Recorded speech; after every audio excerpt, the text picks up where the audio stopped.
Hello there! Welcome back to Jennie Designs with Paper and this month's episode of Christmas on the 25th, where I get a head start on my Christmas cards and bring you along for the ride.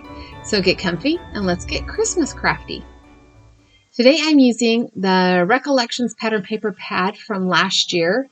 This was just when I picked up at Michael's. I picked up actually on clearance after Christmas. I'm also using the Hero Arts Holiday Sentiment Strips and the Sentiment Strips Fancy Die. When you use that die to cut out the sentiments in that Christmas tree stamp, it makes a whole bunch of strips of paper with Christmas phrases on it. So I decided I would make 3 cards. I pulled out 3 pieces of pattern paper and 3 different colored card bases. And to start with, I'm going to trim the pattern paper down to 4 by 5 1/4 inches. My first panel is going to have a slight frame around it. That's my standard method. Rarely do I make a card that takes up the whole front of the card base because I like the frame. I feel like it's like the finishing touch. Sometimes my frame is smaller, but almost always I have a frame. Once I had the cardstock cut down, I went ahead and scored the card bases and then folded them with or burnished that fold with my Teflon bone folder. Once I had the card bases folded and the card panels cut down, I could go ahead and pick a piece of, or put the pattern paper on top of the card base. When I was done with my cards, there were a couple of things that I think I would have done differently. And I think we'll chat about that.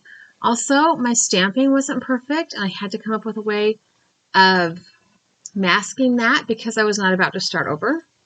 Because I'm a fan of making it work.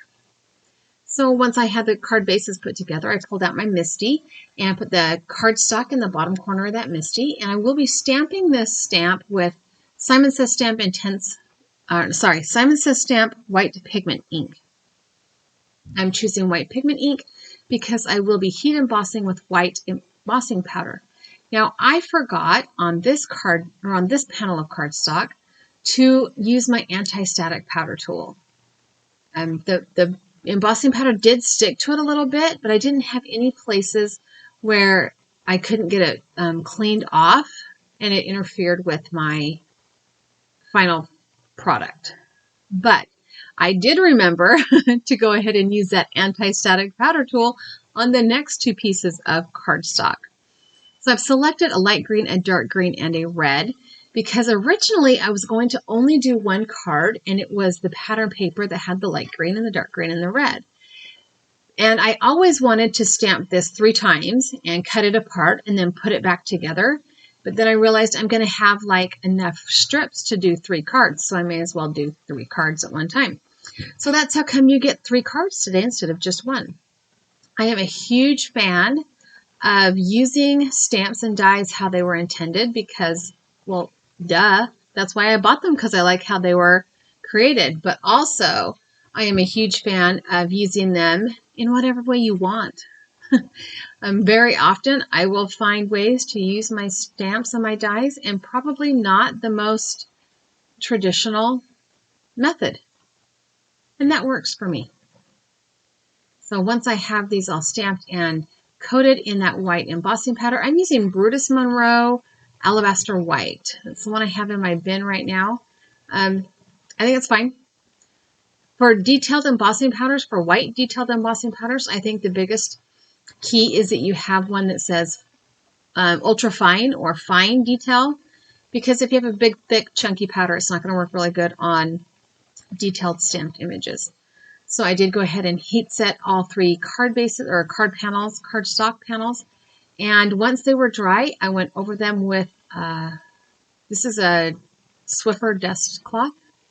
I cut them in quarters and keep them in my desk drawer in case I need them, because it will also get the embossing powder off my desk. So I've taken the first panel and I'm going to line it up on the magnetic mat of my Empress die cut machine. And I think I need to tape this down because if it moves even a tiny bit, it's going to ruin all that stamping. And you have to line it up just right.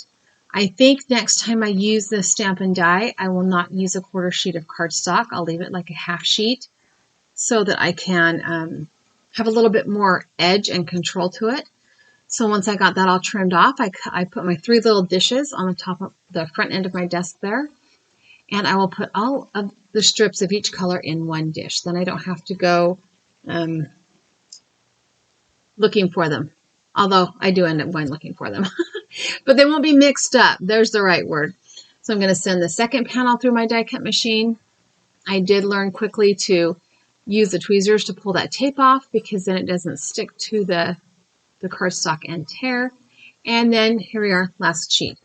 And it's really easy, right? These are easy steps for putting a card together. And sometimes when you want to craft but you don't want to think about it, you need the easy things.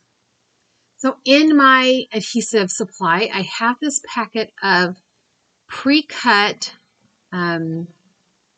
double-sided sticky papers, double-sided adhesive sheets from Tailored Expression. So I decided I was going to go ahead and use these, and I'm not going to make you watch the whole thing. I think I videoed like putting down 3 strips, and then I turned it off and finished it because it did take me a minute. And I have the stamp packaging there so I can get them in the right order. And by the magic of YouTube, there you go. All 3 card panels are put back together, and I'm using my bone folder just to burnish them onto that adhesive tape paper because I need to trim them down, and I don't want any of those strips falling off. The next part of my plan is to cut this Christmas tree shape out. So I grabbed my Fisker's wire guided trimmer because I can line it up along the angle. And I don't know that I got every side perfect, but it's okay. I'm not looking for greedy card store, right? I'm looking for, I like it to look good to me. I did trim around the trunk there. There were a couple places I needed to go through and cut the very corner off with my scissors. And I did that on all 3 all 3 panels of striped paper. What does Laura Basson say? She's stripping it up. When she makes her striped card bases, striped card bases, she's stripping it up. But anyway, this die set makes cutting the Christmas tree sentiment strips apart like a breeze. Just ran it through my die cut machine, and I had like a zillion little strips of pattern paper. Okay, a couple of things I would do differently on this card base, or on this card. I would not use a pattern paper, or maybe not a pattern paper that didn't have a more subtle pattern. Like a tone on tone would be okay. But I think that the trees got a little bit lost in the background paper. Even on this one that's just the white and craft check, it still is a little bit louder. I think it would be a little bit more stunning to have it on maybe an embossed piece of plain cardstock. Now, I did have to cut the little star. The very top of this tree is a star stamp, and I did need to cut that off to make it fit. So I pulled out a small star punch and just punched out 3 little silver cardstock stars. So the back side of these trees has another piece of release paper on it because it is double-sided adhesive. So once I get this tree all lined up straight, and this one was a little bit tricky because I didn't actually cut the stump on the bottom straight. So it took a minute to get it lined up properly. But when I do, I can go ahead and add some foam tape, just a little tiny piece of foam tape to the back of that kind of silver iridescent cardstock, shimmery cardstock that I used for the star, and place it on the top of the tree. And it won't hang off the card, but it won't be at the very, it works. I made it work. Another thing I think I might do differently with this is really make sure that my stamping is perfect. There were a lot of places on all 3 pieces of cardstock, like a handful of places on all 3 pieces of cardstock, that my pigment ink didn't really ink up that great. So I had to come up with a way to kind of camouflage that at the end because I was not starting over. Like I said, I'm going to make it all work. Very, very rarely do I actually look at something and go, yeah, no, not doing this. This is, no, trash bin. Or sometimes if I stamp and the stamping isn't great, I can flip that piece of paper over and re-stamp it. But very rarely do I get this far into a project and say, yeah, no, not starting over. I might decide it's not my favorite, but I'm going to keep going. So in order to cover up those places of embossing where the embossing powder didn't stick really well to the ink, I'm just going to use these silver gems. It'll look like ornaments on the tree, right? These are from Altenew, and I just used a small size on this package, but there are 3 sizes of gem sparkles from Altenew in this package. Some of the trees needed more sparkling. Some of them needed less sparkling. It just depended how the stamping worked out. Oh, ignore my crazy dog. The kids are starting to come home from school, and she thinks she has to greet them like she hasn't seen them in, her whole entire life.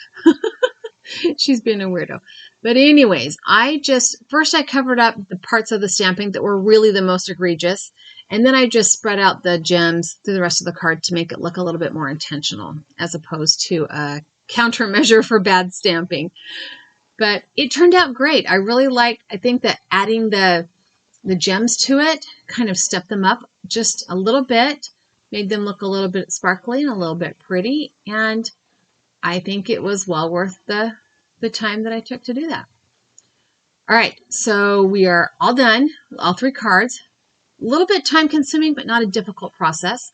I am going to put a piece of white copy paper into the 2 cards that do not have a white card base. And if you've been here before, that's just the way I do things. I like to write on the inside of that card with something that's not a white gel pen. So thanks for hanging out with me. We're going to have another quick look at our 3 cards. Hopefully you'll be able to catch a little bit of the shininess from the stars and the sticker gems. That's what I'm calling the little gems. That's what I'm calling them. But thanks for hanging out with me today. I hope you have a great day. I have a couple other videos here I think you would like. I've also added that subscribe button. If you haven't subscribed, I would love it if you did.